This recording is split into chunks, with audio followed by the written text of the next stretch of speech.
et le choix de la prise. Alors, le fameux best-of. Comment on procède avec Arnaud, c'est que on regarde, à Esther Kahn, on a commencé tous les deux en même temps, donc c'était après le tournage en fait qu'on a commencé. Donc c'est un système qui est venu à ce moment-là, ou peut-être sur Léo aussi, peut-être, je ne me souviens plus. Et donc on regarde les rushs et on sort des rushs tout ce qu'on aime bien. Mais ça peut être, comme je disais, un geste, un regard, 4 fois le même texte, dans des axes différents. Et on met après, une fois qu'on a sorti tout ça, on met ça dans l'ordre de la scène et on regarde, ce qu'on appelle le best-of, quoi. Et de ça, après, on affine, on fait plus, voilà, on arrive à ça. Et l'exemple parlant de ça, c'est Esther Kahn, je pense. Comment ? C'est Rose et Reine, pardon. Où il y a des scènes où c'est presque le best-of qui est resté, quoi.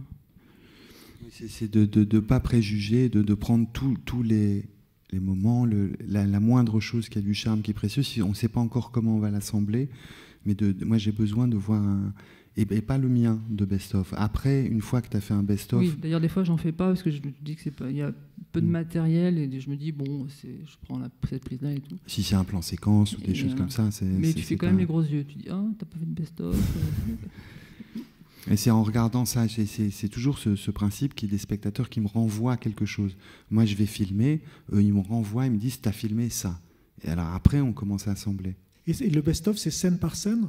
Oui. Ouais, scène par scène. Et vous avez un moment un best-of de tout le film ? Non, c'est pas trop long. possible. Non, ce serait trop long, ouais. Mais c'est une aventure je crois que tu faisais... Ça prend du temps, hein. C'est assez... C'est-à-dire que, oui... En plus, au départ, on ne sait pas trop comment on va comment les choses vont s'imbriquer, vont être... Donc, après, c'est la juxtaposition de plans qui donne quelque chose, quoi, sans même avoir réfléchi, qu'on les a collés, parce que c'était voilà. Et c'est comme ça que ça... C'était très fort sur je pense à une scène en particulier de Rois et Reines. On fonctionnait avec ce système donc de best-of qui était super. Et on avait fait, il y avait cette scène où...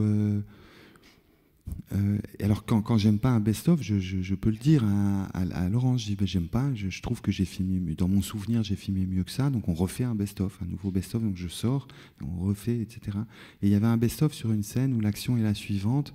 Nora, son père est à l'hôpital, le téléphone sonne, elle va pour décrocher, elle se dit mon Dieu, c'est peut-être la maîtresse de mon père, ou je sais pas, alors elle décroche, c'est embarrassant quoi, de rentrer dans l'intimité de son père.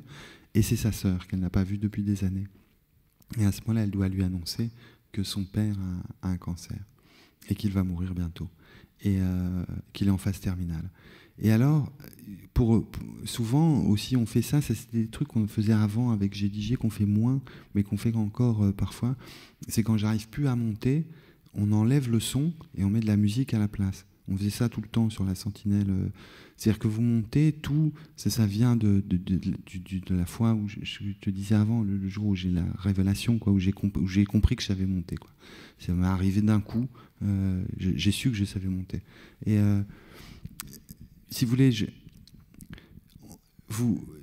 beaucoup appris en voyant des films populaires américains et des films muets, en me sautant de l'un à l'autre, d'un régime de film à l'autre.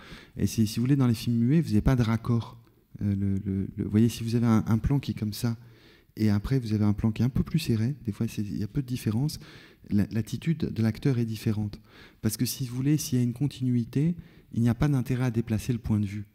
C'est-à-dire qu'il faut dire, d'une part, elle pense ceci, et vous avez la femme qui fait. Et d'autre part, elle pense aussi cela. Et la caméra est un peu plus proche, et le jeu est différent. Donc c'est dans la discontinuité qu'on a un plaisir à passer du plan à l'autre. Alors pour attraper ces accidents, il y a un truc qui marche vraiment bien, je pense surtout au premier film, puisque la salle est assez jeune. Vous voyez, vous enlevez, vous mettez de la musique et vous montez tout en muet, comme le cinéma muet. C'est-à-dire vous dites, tiens là, qu'est-ce qu'on a envie de voir ? Une réponse, balance une réponse, on met une réponse et tout ça, et vous couvrez avec du son, n'importe quoi, une musique que vous aimez bien. Et après, vous dites, non mais là, il faut une réaction plus forte, etc. Et puis après, vous synchronisez. Et vous vous rendez compte que tout ce que les personnages se disent est cohérent. Et souvent, c'est meilleur que le dialogue qui était prévu. Vous voyez, ça a peut-être changé l'ordre des répliques, mais ça marche. Si ça marche visuellement, ça marche au son. C'est une loi absolue.